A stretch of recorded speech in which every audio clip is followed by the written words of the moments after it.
kita awali dalam doa bersama-sama.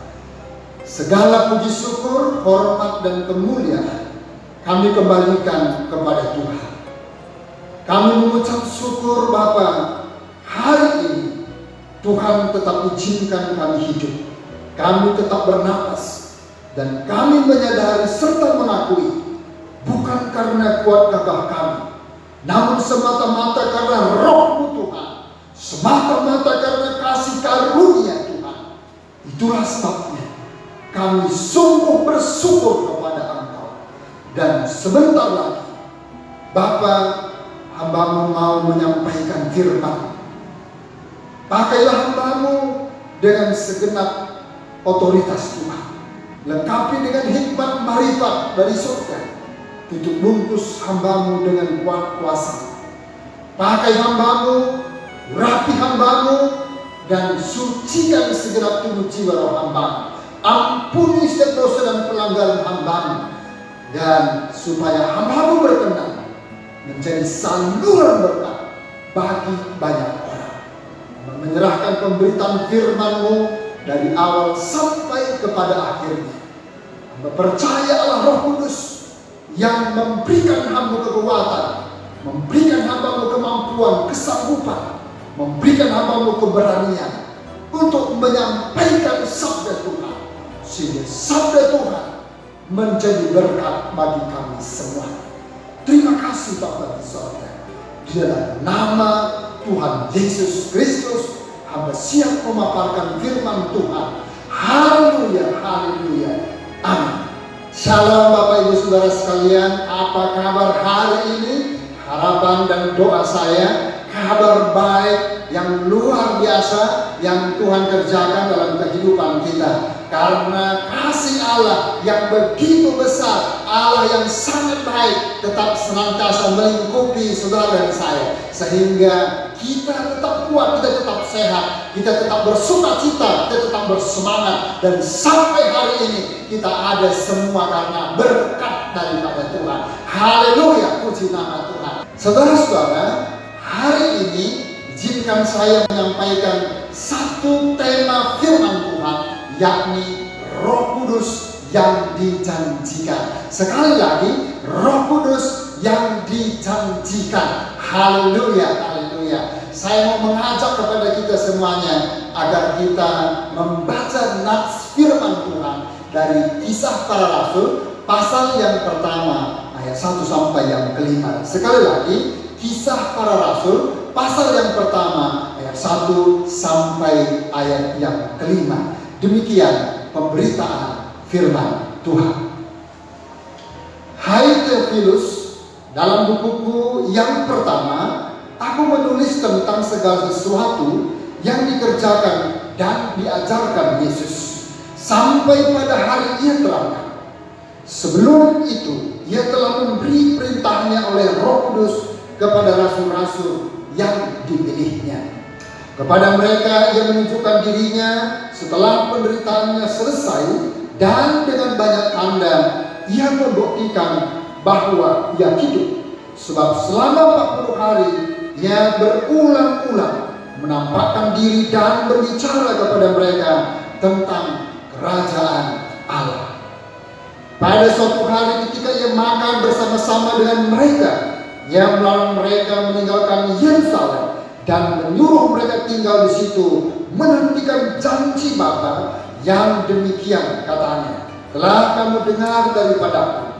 Sebab Yohanes membaptis dengan air, tetapi tidak lama lagi kamu akan dibaptis dengan Roh Kudus. Haleluya, amin.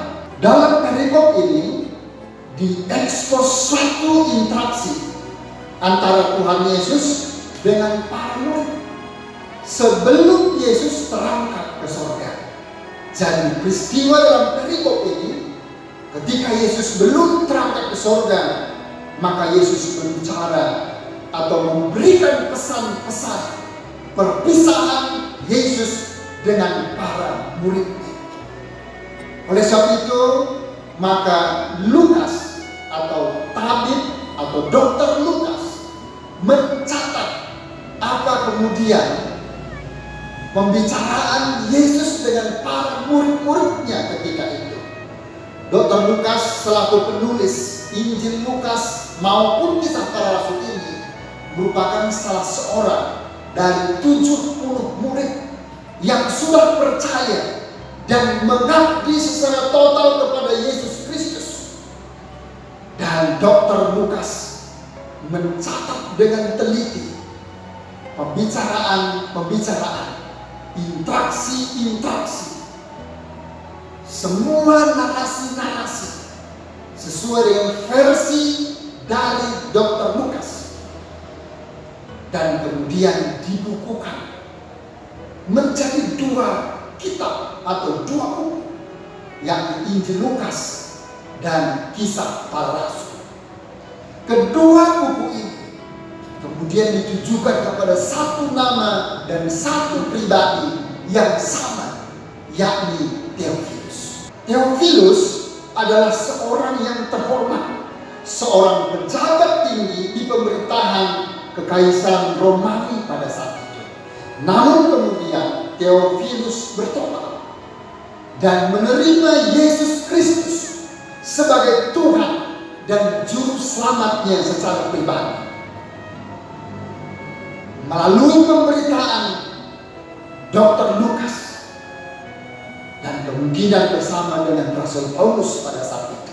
Saudara-saudara, isi surat yang ditulis oleh Dr. Lukas adalah tentang Roh Kudus yang dijanjikan Yesus. Sekali lagi, Roh Kudus yang dijanjikan oleh Yesus kepada murid-murid. Pertanyaannya sekarang adalah, siapa Roh Kudus? Saudara, pertanyaan ini adalah pertanyaan klasik. Bukan saja di zaman para rasul. Pertanyaan ini sering diungkapkan. Tetapi sampai hari ini, di awal abad 21 ini, pertanyaan yang sama tetap saja masih menarik untuk kemudian dibahas, untuk dikaji, untuk direnungkan, dan untuk dijelaskan siapa pribadi Roh Kudus itu sebenarnya. Saudara-saudara, Roh Kudus itu adalah pribadi yang kudus, yang maha kudus, yakni Allah Roh Kudus. Seorang oknum, pribadi yang hidup, yang berkuasa, pribadi dari Tritunggal Allah, pribadi dari Trinitas Allah sendiri. Jadi Roh Kudus itu adalah Allah sendiri, yakni Allah Roh Kudus. Tetapi dalam konsep Tritunggal atau Trinitas, Allah Roh Kudus itu adalah pribadi yang ketiga. Haleluya, puji nama Tuhan. Saudara-saudara, Roh Kudus di dalam Perjanjian Lama, di dalam bahasa Ibrani ditulis dengan kata Ruach HaKodesh, dan di dalam Perjanjian Baru dalam bahasa Yunani ditulis dengan kata Pneuma. Saudara-saudara, Alkitab seringkali memperkenalkan Roh Kudus sebagai Roh Allah, Roh Kudus, Roh Penolong, Roh Penghibur, dan Roh Kudus seringkali dilambangkan dengan nafas hidup, angin, jari Allah, merpati, dan api. Nah, sekarang saudara-saudara, kita mau perhatikan bagaimana pekerjaan Roh Kudus di masa lampau atau di Perjanjian Lama maupun dalam Perjanjian Baru, agar kita lebih mengenal pribadi Roh Kudus itu yang sangat dekat dan memang bersama-sama dengan orang-orang yang percaya kepada Tuhan, bahkan dengan alam semesta raya ini. Sekarang kita masuk ke dalam Perjanjian Lama. Bagaimana pekerjaan Roh Kudus di dalam Perjanjian Lama?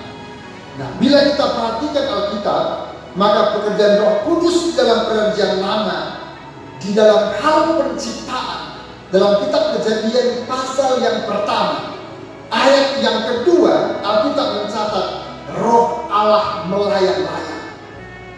Di bumi ini, Roh Allah melayang-layang. Artinya adalah Roh Allah ikut bersama-sama dalam penciptaan dunia ini, dalam penciptaan alam semesta raya ini. Sungguh luar biasa.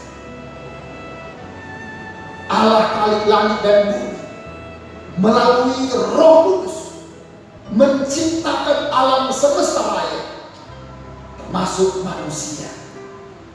Roh Kudus memiliki peran serta untuk menciptakannya. Kemudian kedua, dalam membentuk manusia, dalam Kejadian pasal 2 ayat yang ke-7, Tuhan menghembuskan napas hidup kepada manusia yang dibentuk oleh Tuhan, yaitu Adam dan Hawa. Dan melalui napas hidup atau Roh Kudus, manusia menjadi hidup. Sungguh luar biasa peran Roh Kudus di dalam masa lampau atau dalam perjanjian lama. Kemudian selanjutnya, Roh Kudus memberikan keahlian, memberikan pengertian dan pengetahuan kepada setiap orang yang dikehendaki oleh Tuhan. Di dalam Keluaran pasal 31 ayat 3, seseorang yang diperlengkapi dengan keahlian, dengan skill, maka Allah Roh Kudus berperan serta di dalamnya. Selanjutnya Roh Tuhan menghinggapi seseorang untuk menjadi pemimpin. Pemimpin bangsa Israel, Musa, Yosua. Roh Kudus menghinggapi mereka, memakai mereka, melawat mereka, mengurapi mereka, sehingga mereka dimampukan dengan perkara-perkara supranatural dari Allah. Itu dikarenakan peran serta kuasa Roh Kudus Allah. Puji nama Tuhan. Selanjutnya, Roh Tuhan mengilhami para nabi, nabi-nabi dalam perjanjian lama di masa lampau. Maka ketika mereka berfirman, ketika mereka menyampaikan sabda Tuhan, itu karena diilhami oleh Roh Kudus. Roh Kuduslah yang menaruh perkataan dalam mulut mereka, dalam hati mereka, sehingga apa yang mereka ucapkan itu benar-benar berasal daripada Allah. Jadi saudara-saudara, peran Roh Kudus dari para hamba Tuhan dalam perjanjian lama, yaitu para nabi, para hakim, para imam, itu karena pekerjaan Roh Kudus yang mengilhami mereka, yang mengurapi mereka. Bahkan raja-raja dan perjanjian lama yang berkenan di hadapan Tuhan, Tuhanlah yang melantiknya melalui kuasa Roh Kudus. Tuhanlah yang memampukan melalui kuasa Roh Kudus, yang mengurapinya, yang memberikan kesanggupan, yang memberikan kemenangan kepada mereka atas setiap musuh-musuh mereka, tidak terlepas dari peran serta kuasa Roh Kudus. Oh, betapa dahsyatnya kuasa Roh Kudus, betapa hebatnya, betapa luar biasanya peran kuasa Roh Kudus atas setiap para nabi, para hamba-hamba Tuhan, para raja, para imam yang ada dalam perjanjian lama. Dan sekarang kita akan memperhatikan peran Roh Kudus di dalam perjanjian baru atau 2000 tahun yang silam. Saudara-saudara, pekerjaan Roh Kudus dalam perjanjian baru kita bisa melihat mulai dari kelahiran Yesus Kristus. Yesus Kristus yang dikandung oleh Ibu Maria itu karena Roh Kudus. Lalu kemudian bertambah-tambah hikmat dan kebijaksanaan dikasihi manusia dan dikasihi oleh Tuhan karena pekerjaan Roh Kudus dalam pribadi Yesus Kristus sebagai manusia. Lalu kemudian ketika usia remaja 12 tahun, dia sudah bersoal jawab dengan para imam, dengan ahli Taurat. Itu karena kuasa Roh Kudus. Dan di usia 30 tahun, Yesus tampil di muka umum dan dia berinteraksi dengan semua lapisan masyarakat, dengan semua strata manusia. Maka kemudian peran Roh Kudus benar-benar nyata. Dalam pelayanan Yesus kita memperhatikan perkara-perkara yang spektakuler, perkara-perkara yang benar-benar supranatural, perkara-perkara yang tidak mungkin diproduk oleh dunia, tapi perkara-perkara yang diproduk kemudian itulah yang diimpartasikan, itu yang diproyeksikan oleh Yesus dalam pelayanannya selama kurang lebih 3,5 tahun bersama para murid. Sungguh luar biasa buah-buah hasil dari pelayanan Yesus yang sangat menakjubkan itu. Dan bagaimana mujizat yang kemudian dipertontonkan kepada banyak orang. Yang buta dapat melihat, yang lumpuh dapat berjalan, kemudian yang tuli dapat mendengar, yang bisu dapat berbicara, bahkan yang mati dapat hidup dan bangkit kembali. Sungguh luar biasa. Mujizat demi mujizat, perkara-perkara yang ajaib, perkara-perkara yang heran yang Yesus perbuat, itu karena pekerjaan Roh Kudus di dalam pribadi Yesus. Dan bagaimana penderitaan dan daftar kesengsaraan yang dialami Yesus juga karena peran Roh Kudus yang memberikan kesanggupan, yang memberikan wewenang, yang memberikan kecakapan kepada Yesus, sehingga Yesus cakap untuk melakukan segala perkara dan menerima serta menjalani segala jenis kesukaran, segala jenis penderitaan sampai endingnya Yesus mati di kayu salib. Dia juga tidak pernah memberontak, dia tidak pernah menyesal, dan dia tidak pernah marah. Itu karena pekerjaan Roh Kudus di dalam pribadi Yesus. Dan sampai akhirnya Yesus terangkat ke surga karena kuasa Roh Kudus. Sungguh luar biasa peran serta kuasa Roh Kudus di dalam pribadi Yesus. Saudara-saudara, selanjutnya setelah Yesus naik ke surga, maka para murid Yesus yang telah dihinggapi dan dipeduhkan dengan kuasa Roh Kudus, mereka dengan sangat berani, mereka dengan sangat antusias, dengan spirit yang menyala-nyala, dengan spirit yang menyala-nyala, tetap mewartakan Injil Kerajaan Sorga. Dan saudara-saudara, mujizat demi mujizat, tanda-tanda ajaib, tanda-tanda heran, lalu kemudian Roh Kudus menyertakan dalam setiap pelayanan para rasul. Dan murid-murid bertambah-tambah, orang-orang percaya semakin banyak ditambahkan oleh Tuhan jumlahnya. Dan mereka kemudian bersama-sama bersekutu, mereka bersekati, mereka berdoa, mereka beribadah, mereka mendengarkan pengajaran firman Allah. Dan mereka juga memberikan tempat mereka untuk kemudian dipakai sebagai tempat persekutuan. Dan mereka juga berkontribusi, berkorban untuk menjual tanah, menjual ladang secara bergantian. Dan mereka tetap cukup, mereka tetap diberkati, mereka tidak ada yang kekurangan, tapi semua mereka dipelihara oleh Tuhan, dicukupkan oleh Tuhan atas semua kebutuhan keperluan mereka. Saudara-saudara, cinta kasih mula-mula yang dialami dan dimiliki oleh orang-orang percaya di gereja mula-mula, itu semua karena peran serta dari kuasa Roh Kudus. Sungguh luar biasa kalau kita perhatikan Alkitab kisah para rasul, bahwa kasih yang mereka miliki, kasih mula-mula yang mereka miliki kepada Tuhan adalah kasih yang sejati.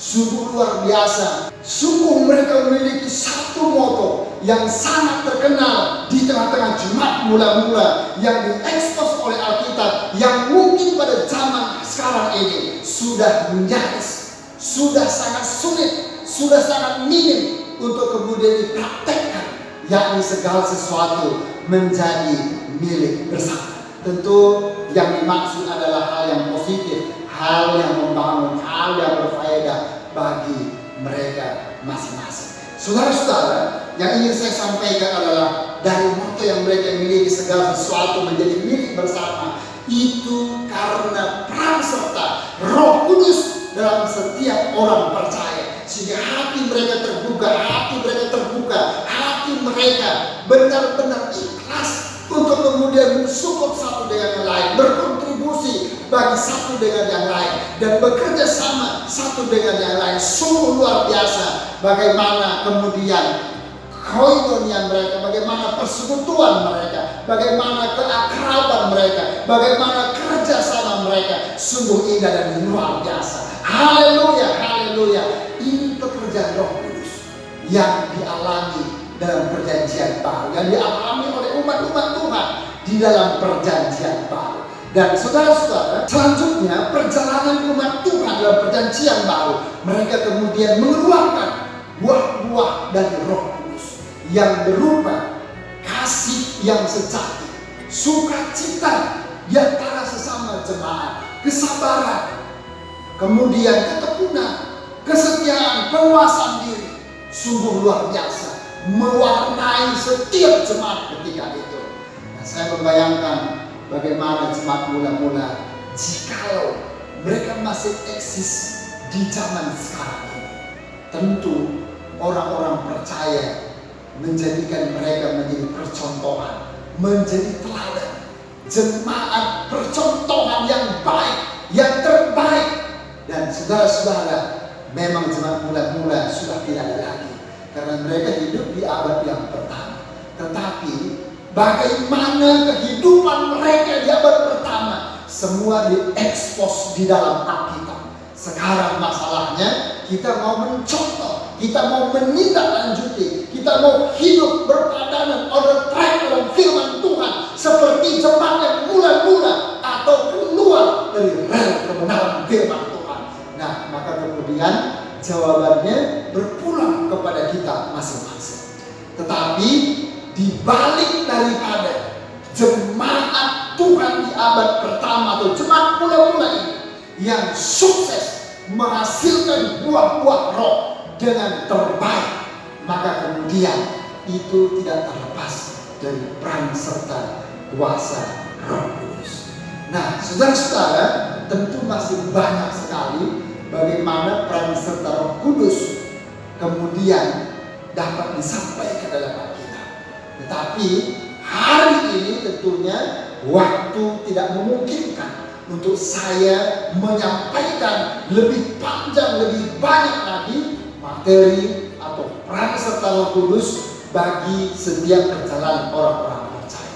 Sekarang dengan melihat bagaimana pekerjaan Roh Kudus di dalam masa perjanjian lama maupun dalam masa perjanjian baru, dapat kita simpulkan sungguh spektakuler, sungguh sangat signifikan, sungguh sangat serius, sangat penting bahwa Roh Kuduslah yang berperan utama sehingga setiap orang percaya, apakah sebagai pemimpin, sebagai raja, sebagai nabi, sebagai imam, sebagai rasul, bahkan dan pribadi Yesus Kristus sendiri sebagai manusia, peran Roh Kudus sangat dominan.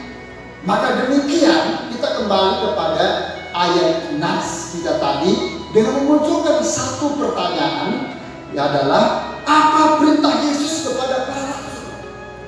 Apa perintah Yesus kepada para rasul sebelum Yesus naik terangkat ke surga? Yang pertama dicatat dalam ayat yang keempat, Yesus melarang para rasul meninggalkan Yerusalem. Yang kedua adalah para rasul disuruh menantikan janji Bapa. Sekali lagi, para rasul disuruh menantikan janji Bapa. Nah, saudara, mengapa Yesus menyuruh para rasul menunggu di Yerusalem, tidak boleh keluar dan menantikan janji Bapa, yaitu Roh Kudus dicurahkan kepada orang percaya? Yesus sangat paham, Yesus sangat mengerti eksistensi semua para murid. Ingat, sebelum Yesus ditangkap dan dieksekusi mati di kayu salib di Bukit Golgota, para murid meninggalkan Yesus. Mereka mengundurkan diri secara teratur. Mereka bahkan berlari meninggalkan Yesus. Mengapa mereka meninggalkan Yesus? Karena guru mereka sudah ditangkap, Yesus sudah ditangkap, dan oleh sebab itu mereka mengundurkan diri. Mereka lari meninggalkan Yesus karena mereka tahu bahwa Yesus ditangkap dan dijatuhi hukuman mati, dieksekusi di kayu salib Bukit Golgota. Oleh sebab itu mereka mengundurkan diri, mereka lari meninggalkan Yesus karena tidak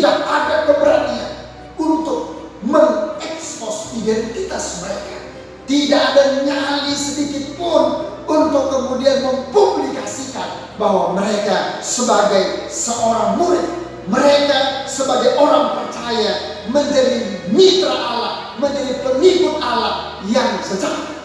Karena Roh Kudus belum mengurangi mereka, karena Roh Kudus belum menyertai mereka sepenuhnya, karena Roh Kudus belum benar-benar mengendalikan mereka, memampukan mereka. Oleh sebab itu saudara-saudara, Yesus sangat paham itu. Oleh sebab itu Yesus berpesan dengan sangat kepada para muridnya agar supaya jangan sekali-sekali mereka meninggalkan kota Yerusalem. Karena dengan meninggalkan kota Yerusalem sebelum mereka dipenuhkan kuasa Roh Kudus, artinya sama dengan mereka pasti meninggalkan pekerjaan pengabaran Injil. Mereka pasti beralih profesi kepada profesi lama yang sebagian besar di antara para murid waktu itu adalah profesi sebagai pelayan. Dan oleh sebab itu saudara-saudara, peringatan yang keras, warning yang keras yang disampaikan Yesus kepada para murid adalah mereka harus stay di kota Yerusalem dan menanti-nantikan pencurahan Roh Kudus atas mereka. Oleh sebab itu saudara, para murid ketika itu dan orang-orang yang sudah percaya menggabungkan diri menjadi satu komunitas, jumlahnya kurang lebih 120 orang. Lalu kemudian mereka berdoa, mulai dari Yesus naik sampai kepada hari Pentakosta 10 hari, mereka terus berdoa. Mereka terus berdoa. Setiap hari mereka berdoa. Mereka berkumpul, mereka bersehati untuk terus berdoa.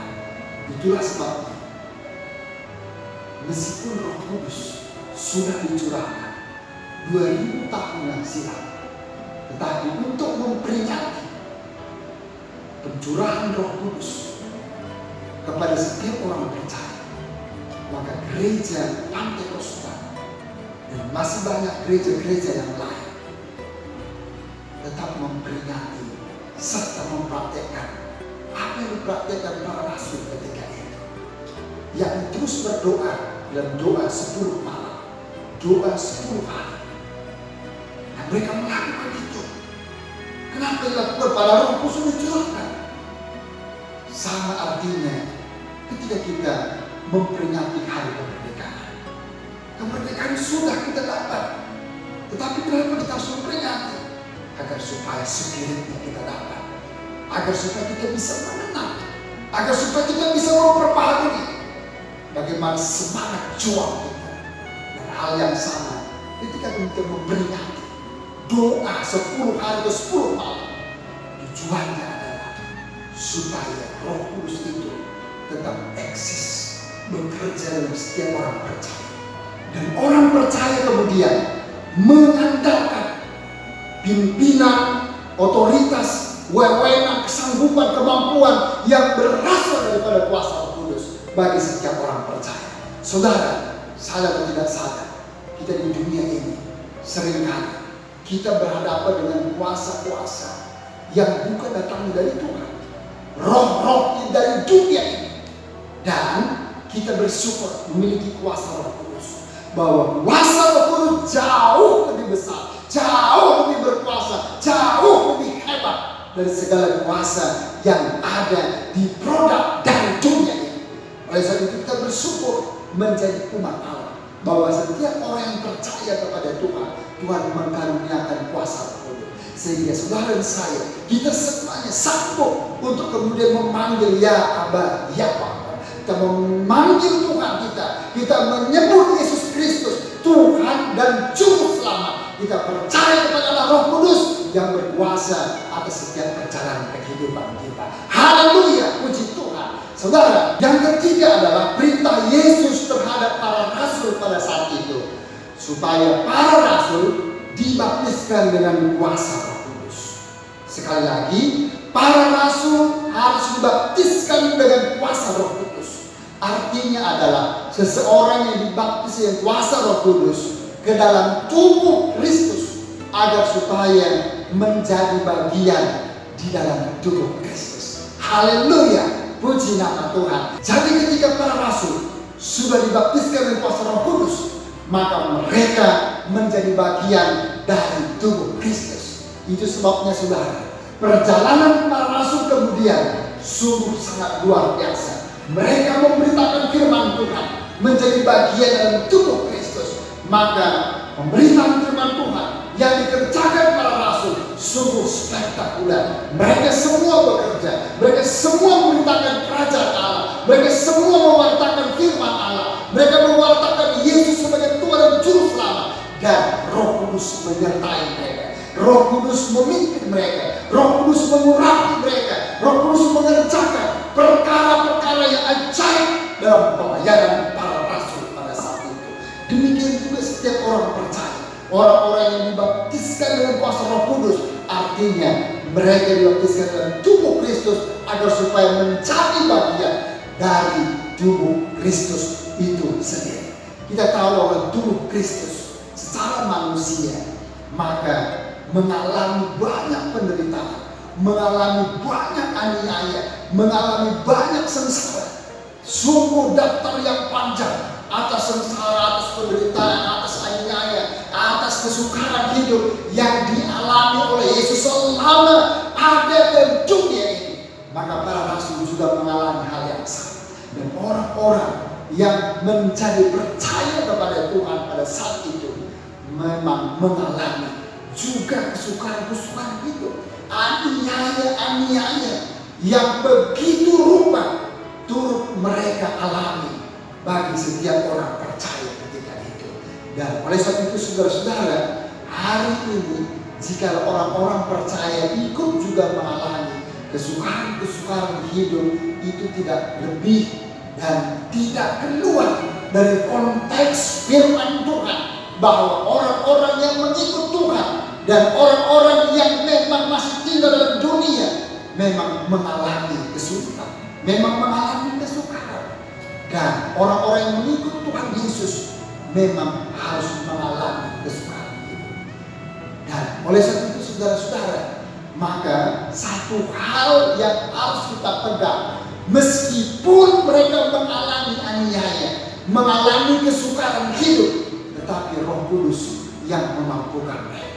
Roh Kudus yang menolong, Roh Kudus yang menghibur, Roh Kudus yang membela, Roh Kudus yang memampukan, ya Roh Kudus yang memberikan kesanggupan bagi mereka. Maka hal yang sama kepada setiap orang percaya, kepada Anda dan saya, kepada kita semua, peran Roh Kudus benar-benar mendominasi dalam seluruh aspek kehidupan kita. Tuhan Yesus sudah naik ke surga, duduk di sebelah kanan Allah Bapa, dan dia berdoa syafaat kepada banyak orang, dan sekaligus menyediakan tempat bagi orang percaya. Dan Roh Kudus dicurahkan bagi orang percaya untuk mengambil peran ketika Yesus ada di bumi, bahkan lebih luas lagi. Dan oleh sebab itu saudara-saudara, mari sebagai orang percaya, kita percaya kepada Allah Roh Kudus. Mari kita berupaya agar mengandalkan kuasa Roh Kudus dalam setiap perjalanan langkah kehidupan kita. Apapun yang tengah kita alami, kita percaya Roh Kudus tidak pernah meninggalkan kita. Roh Kudus selalu beserta kita. Dia ada dalam hati kita, dia ada dalam hidup kita, dia ada dalam setiap langkah perjalanan hidup kita, dia ada dalam pergumulan kita, dia ada dalam tetesan air mata kita, dan dia ada bersama-sama dengan saudara saya. Haleluya, puji Tuhan. Oleh sebab itu saudara, maka Allah mengirimkan Roh Kudus kepada orang percaya, karena Allah tidak mungkin untuk mengizinkan kita sebagai seorang yatim piatu tanpa peran serta Allah dalam pribadi kita. Itu sebabnya melalui peran serta Allah Roh Kudus yang terus stay dalam kehidupan kita, yang terus include bersama kita, yang ikut menjadi satu paket dalam pola pikir, perkataan, sikap, dan perbuatan kita. Allah Roh Kudus yang memimpin hidup saudara saya. Sudahkah Anda menanggalkan kuasa Roh Kudus? Apa yang kita alami hari-hari ini, kita berkata Roh Kudus lebih besar di dalam kehidupan kita. Dan itu janji Bapa, janji Yesus dalam setiap orang percaya. Andalkan Dia, temui Dia, kunjungi Dia, percaya kepada Dia, dan serahkan seluruh aspek kehidupan kita kepada Dia. Allah Roh Kudus menolong saudara dan saya. Tuhan Yesus memberkati kita. Mari kita berdoa bersama-sama. Bapa Surgawi, dalam nama Yesus, melalui sabda Tuhan, kami diajar, kami diingatkan, kami ditolong bahwa kami bukan hidup sendiri di dalam dunia ini, melainkan ada peran serta Roh Kudus yang senantiasa secara on time beserta dengan kami.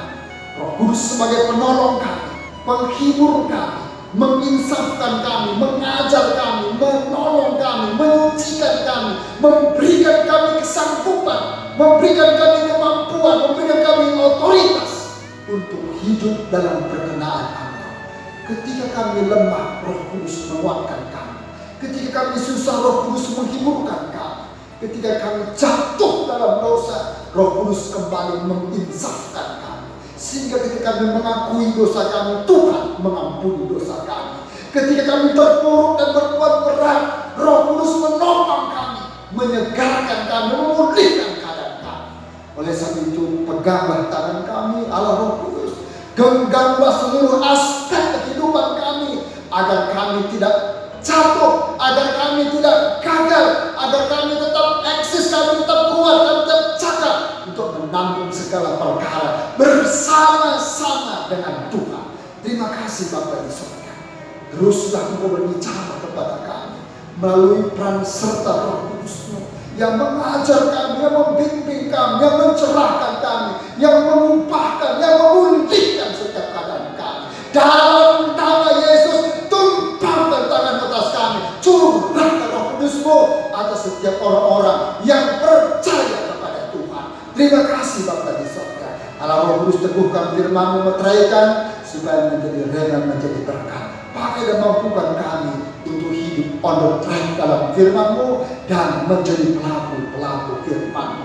Tambahkan pengertian kami akan firman-Mu, tambahkan iman kami kepada Tuhan melalui sabda-Mu yang sudah kami baca, dengarkan dan renungkan hari ini. Terima kasih Bapa di surga. Saudara-saudara yang terkasih, mari kita menarahkan kedua tangan kita untuk menerima berkat daripada Tuhan.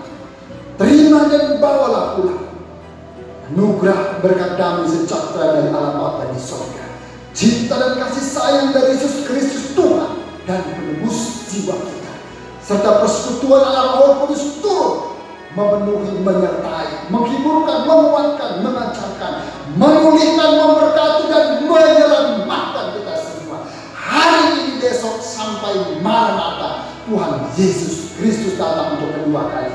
Demi nama Tuhan Yesus, hamba sudah berdoa dan terima berkat Tuhan. Semua yang percaya katakan haleluya, amin. Tuhan Yesus memberkati. Shalom.